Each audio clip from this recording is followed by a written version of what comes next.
ለኢየሱስ ይሁን። ራእይ 3:15 እንደዚህ ይላል፣ በሎዶቅያ ላለው ቤተክርስቲያን መልአክ እንዲህ ብለህ ጻፍ፣ አሜን የሆነው ደግሞም ታማኝና እውነተኛ ምስክር የሆነው የእግዚአብሔር ፍጥረት ምንጭ የሆነው እንዲህ ይላል፣ ቀዝቃዛ ወይም ትኩስ እንዳልሆንህ ስራህን አውቃለሁ።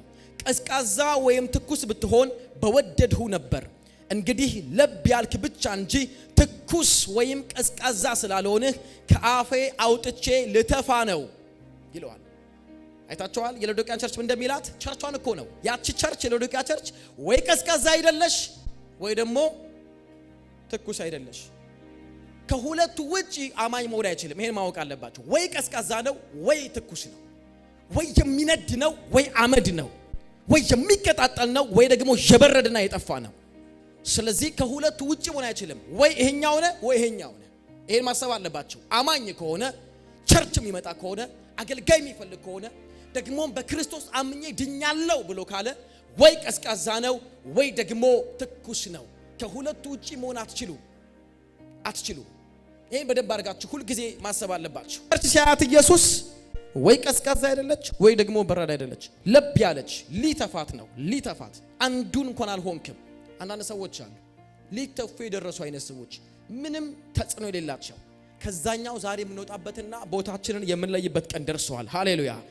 ያ ማለት በመንፈስ ዓለም አማኞች ወይ ቀዝቃዛ ወይ ደግሞ ትኩስ ናቸው ማለት ነው። ማቴዎስ 3:11 እኔ ለንስሐ በውሃ አጠምቃችኋለሁ። ዮሐንስ እንደዚህ አለ፣ እኔ ለንስሐ ነው ለሪፔንተንስ ነው የማጠምቃችሁ በውሃ አለ። ነገር ግን ጫማውን መሸከም የማይገባኝ ከኔ የሚበልጥ ኃያል ከእኔ በኋላ ይመጣል። እርሱም በመንፈስ ቅዱስና በእሳት ያጠምቃችኋል። አዎ በመንፈስ ቅዱስ እና የምትላለች። በመንፈስ ቅዱስ ብቻ አይደለም፣ በመንፈስ ቅዱስ እና በምን? እስቲ በእሳት በለው። በመንፈስ ቅዱስና በምን?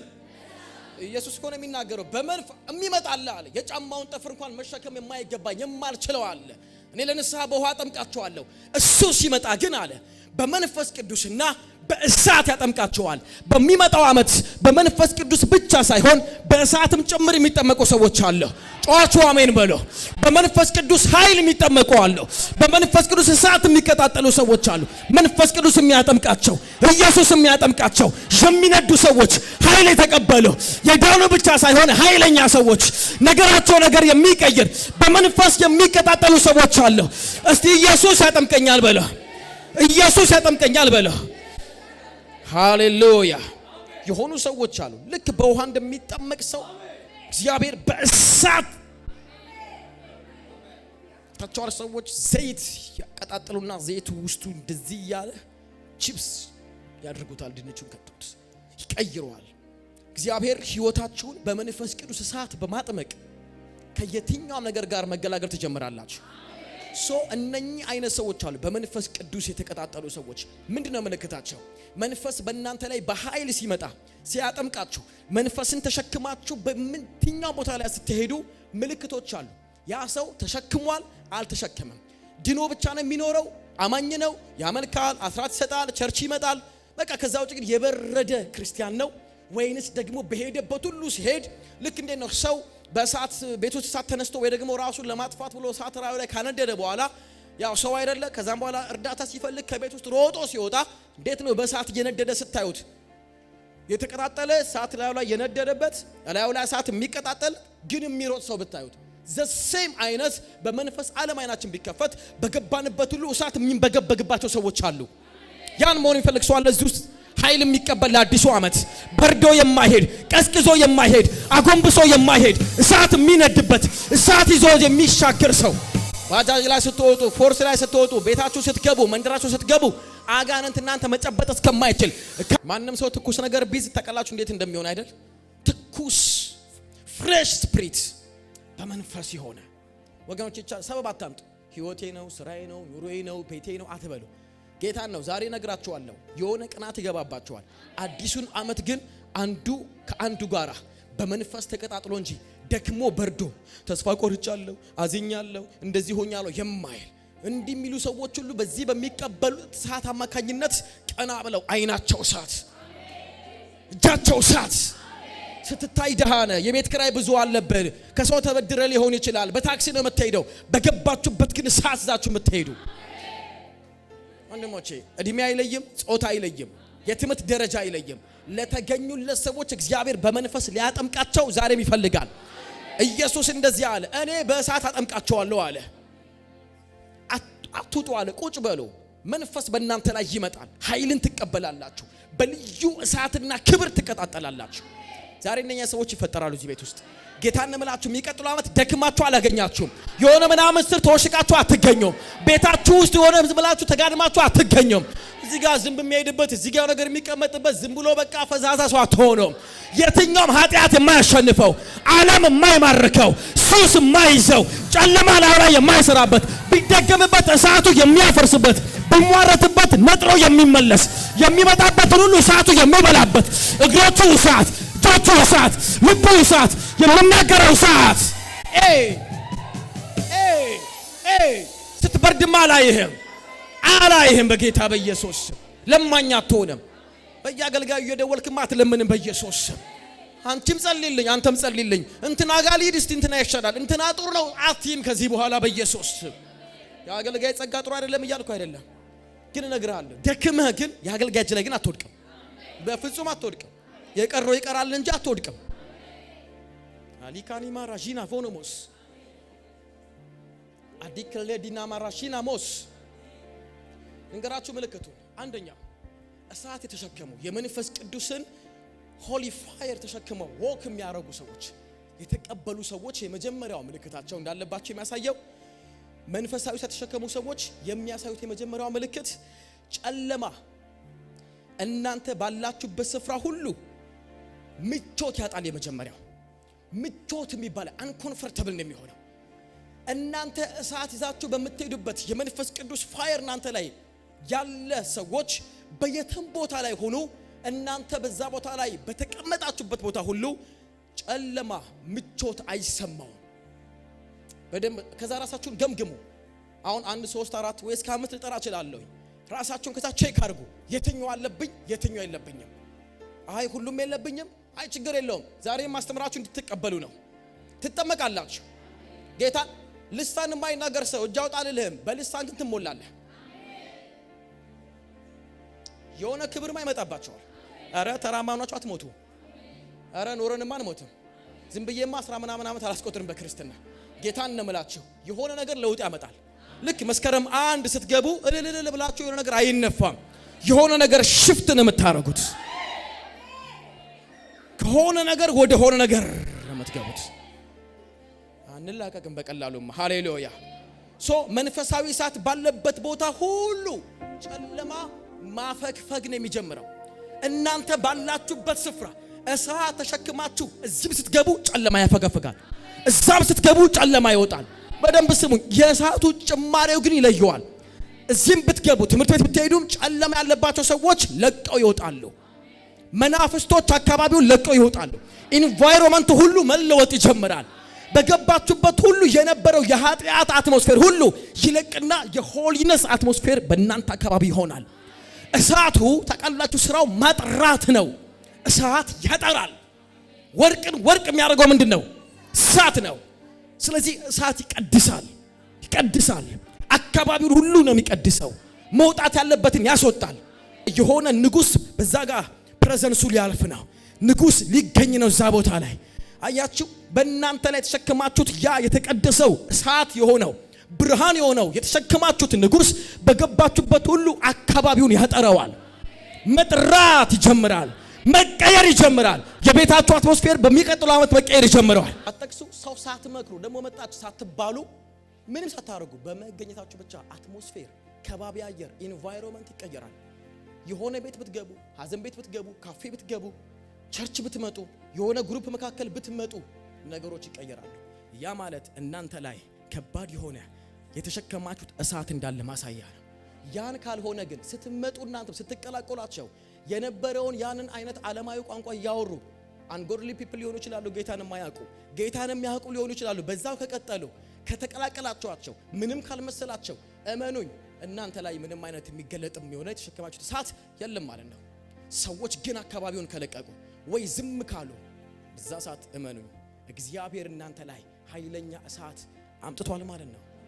ይሄ ከሌለ ዛሬ እንጸልያለን፣ እሳት ትቀበላላችሁ። ሃሌሉያ። በምትገቡበት ስፍራ ሁሉ ሰዎች ወይ መብራት ያቆማሉ ወይ የሆነ ነገር መሆን ይጀምራሉ ማለት ነው። ይወቀሳሉ፣ ማልቀስ፣ ማዘን ይጀምራሉ። ዊግልስወርዝ አንድ ጊዜ የሱ ሹፌር እንደዚህ ብሎ ተናገረ። አብሮት ነበርና በባቡር ለመሄድ ባቡር ታቀላችሁ ሰው ቁጭ ብሎ የሚጠብቅበት እኛ ሀገር ወደ ባስ የሚጠብቅበት ቦታ ላይ ቁጭ ብሎ ሲጠብቅ እዛ ጋር የተቀመጡ ጓደኛሞች ምናምን ሰዎች ተቀምጠው የተለያየ ነገር የሚያወሩ ሰዎች አያውቃቸውም። አብረው ተቀላቅሎ ነው የሚቆመው እንደነሱ ለመጠበቅ። ነገር ግን ከተቀመጠ ከ5 ደቂቃ በኋላ የተቀመጡ ሰዎች ቋንቋቸውን ይቀይራሉ፣ ቦታ ይቀይራሉ፣ ተነስተው ይሄዳሉ። አንዳንዴ ባቡሩ ከገባ በኋላ ካርታ እየተጫወቱ የሚያፌዙ የነበሩ ሰዎች ሁሉ ካርታውን አስቀምጠው ማልቀስ ይጀምራሉ። ግራ ይገባኛል አለ ዊግልስወርዝ። ምን ሆናችሁ ነው ብዬ ስጠይቃቸው አላውቅም፣ ከመጣ ጀምሮ ግን ንስሐ ግባ ኃጢአተኛ ነህ የሚል ስሜት ውስጥ የተፈጠረ ያሉ ሰዎች ንስሐ ተንበርክከው ቃል አልተናገረ። ይሄ ነገር ኃጢአት ነው አላላቸው። ይሄ ነገር ክፉ ነው አላላቸው። ዘመኑ ቀርቧል ዴንጀረስ ምናምን አላወራቸውም። በመቀመጡ በፕሬዘንሱ ብቻ ዛጋ ፕሬዘንት ስላደረገ ብቻ አካባቢው ይቀየርና የተቀመጠባቸው ነገር ለቋቸው ሄዶ ሰዎች ንስሐ መግባት ይጀምራሉ። ይሄን መንፈስ የሚቀጥለው ዓመት እናንተ ላይ ያካባለሁ። በገባችሁበት እሳት ትሸከማላችሁ። በገባችሁበት አየር ትቀይራላችሁ። በሄዳችሁበት ሁሉ ከባቢው በእናንተ ይቀየራል። ማኪና ሞሮሾፎኖሞስ ነገሮች መቀየር ይጀምራል።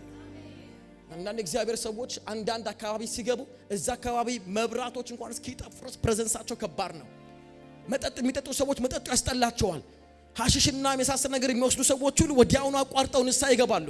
ምን ተፈጠረ ይላሉ እዛ አካባቢ ላይ። እንደውም አስታውሳለሁ አንድ እግዚአብሔር ሰው በአንድ መጠጥ በጣም በሚበዛበት ግሮሰሪ ባለበት አካባቢ ላይ ወክ እያደረገ እያለ የተቀበሉ ሰዎች ናቸው የሚመሰክሩት። የግሮሰሪው ባለቤት ከግሮሰሪው መደርደሪያ ላይ የተለያዩ መጠጦች እየተንቀጠቀጡ እየወደቁ ይሰበሩ ነበር። ምንድነው የመጣው? ትልልቅ ዶዘሮች እያለፉ ነው ወይስ ደግሞ የተፈጠረ ነገር አለ እስኪባል ሲታይ ግን በዛ ጋር አንድ ምስኪን የሚመስል እያለፈ ያለ ግን እሳት የተሸከመ ክብር ያለበት ሰው እያለፈ ነበር። እኔ ነግራችኋለሁ ጨለማ የተንቀጠቀጠ ይወድቃል። ነገር መቀየር ይጀምራል። የእናትና የአባታችሁ የዘር መርገም መሰበር ይጀምራል። እናንተ ላይ ካለው ቅባት የተነሳ የቤተሰብ የትኛውም አይነት የአምልኮ ጀበና ይሰበራል። የአምልኮ ሲኒ ይገለበጣል። የአምልኮ ዕቃዎች መቃጠል ይጀምራሉ። ባላችሁበት ፕሮታና ፕሬዘንስ ሁሉ ሰዎች ነገር ይቀይራሉ። ይሄ ነገር ላቃጥለው ይላሉ። ካሁን በኋላ ማምለክ አቆማለሁ ይላሉ። ምን ነው መንፈሱ አልመጣም ማለት ይጀምራሉ። ካሁን ሰዓት ጀምሮ ህይወቴ መቀየር ይፈልጋል ብሎ ማለት ይጀምራሉ። የመጀመሪያው እናንተ በምትሄዱበት ሁሉ ኃጢአተኛ ሰዎችና ደካማ ሰዎች የናንተ መኖር አይመቻቸውም፣ አይፈልጉትም። ስለዚህ ወይ ለቀው ይወጣሉ ወይ ደግሞ ነገር ያደርጋሉ። ሊያጠቋችሁም ይፈልጋሉ። ዝም ብሏቸው ያን ካደረጋችሁ ከመለሳችሁላቸው እሳቱን በእናንተ ውስጥ ያለው እሳት እንዲጠፋ ስለሚፈልጉ ማለት ነው። ታውቃላችሁ ሁሉ ጊዜ ትልልቅ መንፈስ ትንንሽ መንፈስን ዶሚኔት ያደርጋል። እናንተ ላይ ትልልቅ ክብር ካለ እመኑ የትኛውም ሰው ይሁን ላያችሁ ላይ መንፈስ ዶሚኔት መሆን ይጀምራል። መሸነፍ ይጀምራል።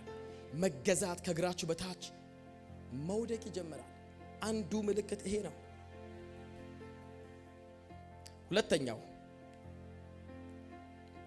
ሁለተኛው እናንተ ላይ እሳት እንዳለ የምታውቁበት ሁለተኛው ምልክት ጸሎታችሁ ውጤት ማምጣት ይጀምራል። ከምትጠብቁትና ከምታስቡት በላይ። ሁለተኛው ጸሎታችሁ ከቀድሞ በላይ ከትላንትና በላይ ለውጥን ማምጣት ይጀምራል። ጸሎታችሁ ማለት ነው። የተለያችሁ ስለሆናችሁ ሳይሆን ከእግዚአብሔር ጋር ስላላችሁ ኮሙኒኬሽን ህብረት የተነሳ ጸሎታችሁ ይቀየራል። በያዕቆብ ምዕራፍ 5 ቁጥር 16 በምትሄዱበት ሁሉ ሰዎች ዝም ካሉ ምን አድርጌ ነው አትበሉ። ክፉ ሰው ነኝ እንዴ ምን ነው ወይስ ደግሞ ሐሜት ስለማውራ ነው የሚያወሩትን ነገር እንዴ ስለማድረግ ነው አትበሉ። እሳት ካለባችሁ ሰዎች ስትመጡ ጸጥ እንዴ ተጫወቱ እንጂ ምን ነው ዝም አላችሁ? አይ ምንም ካሉ እሳት እናንተ ላይ ወይ ደግሞ ለቀው ከወጡ እንዴ ምንድነው ስመጣ የሚወጡት አትበሉ። በጣም ተደጋጋሚ አጋጥሞኝ ያውቃል። እስቲልም ማለት ነው። ያ ካልሆነ ግን ለተሳታፊ ካሏችሁ ተቀላቀሏችሁ ልዩነት የለውም። ያዕቆብ 5:16 ተበባል። ስለዚህ ኃጢአታችሁ እርስ በርስ ተናዘዙ ትፈወሱም ዘንድ አንዱ ለሌላው ይጸልይ። የጻድቅ ሰው ጸሎት ኃይል አለው ታላቅ ነገርም ያደርጋል። የጻድቅ ሰው ጸሎት ምን አለው? የእናንተ ያዛችሁት ደግሞ መጽሐፍ በስራዋ እጅግ ኃይልን ታደርጋለች ይላል። ይህ ማለት የግሪኩ ቃል ኢነርጂዮ ይለዋል። ኢነርጂዮ ማለት ደግሞ ትርጉሙ active and powerful in operation ማለት ነው። በሚያመጣው ስራና በተልእኮ በጣም ኃይለኛ የሆነ ውጤት ሲያመጣ ማለት ነው። እናንተ ላይ እሳት እንዳለ ሁለተኛው የምታውቁበት መንገድ ጸሎታችሁ አክቲቭሊ መስራት ይጀምራል። ከትላንትና ከምታስቡት በላይ ውጤቱ እየጨመረ ይመጣል። ሌላኛው fervent prayer ይሏል እዛ ቦታ ላይ በጣም ውጤት የሚያመጣ ዚዮ የሚል ትርጉም ያለው የግሪኩ ይህ ማለት ምንድነው? በእሳት የተቀጣጠለ ወይ ደግሞ to boil with heat ማለት ነው ትርጉሙ ሲመጣ ማለት ነው። በእሳት ውስጥ የሚነድ የሚንተከተክ መንፈስ ያለው ጸሎት ሰው ጸሎታችሁ እንደ ሃይማኖት ሳይሆን ዝም ብሎ ከእግዚአብሔር ጋር ንግግር ሳይሆን ማውራት ሳይሆን ሂዶ ታርጌት ሲያደርግ ውጤት ሲያመጣ እሳት እናንተ ላይ ያለ ማለት ነው። ትጸልያላችሁ ውጤት የለውም። ትጸልያላችሁ እንደ ሃይማኖት ነው አይሆንባችሁም። ከዚህ በኋላ ትጸልያላችሁ ውጤት ያመጣል። በእሳት ትጸልያላችሁ፣ በእሳት ትጸልያላችሁ። ያለ እሳት ጸሎት ማለት ውጤት የሌለው ፈጣን ውጤት ካመጣላችሁ እናንተ ላይ እሳት አለ ማለት ነው። እየጸልያችሁ ካዛጋችሁ ነው እየጸልያችሁ ጥፋችሁ ከመጣ እናንተ ላይ የሚጨምረው እሳት ከምታስቡት በላይ ከተጸልያችሁበት ሳትነሱ ውጤት ያመጣል። ለጴጥሮስ በሚጸልይበት ሰዓት የሐዋርያት ሥራ ምዕራፍ 12 ላይ እየጸለዩለት ኃይለኛ ጸሎት ስለነበር እሳት ስለነበረባቸው ከጸሎታቸው ሳይነሱ ጴጥሮስ በር ማንኳኳት ጀመረ። መልሳቸው ፈጥኖ መጣ። ተንበርክካችሁ ሳትነሱ ከምትጠብቁት በላይ ውጤት ያመጣል። ሁለተኛው ይሄ ነው። እሳት እንዳለባችሁ በእናንተ ላይ በመንፈስ ቅዱስ የተቀጣጠለ እንደሆናችሁ የምታውቁት ሁለተኛው ይሄ ነው። ሶስተኛው ደግሞ በእናንተ ላይ እሳት እንዳለ የምታውቁት ምንድነው?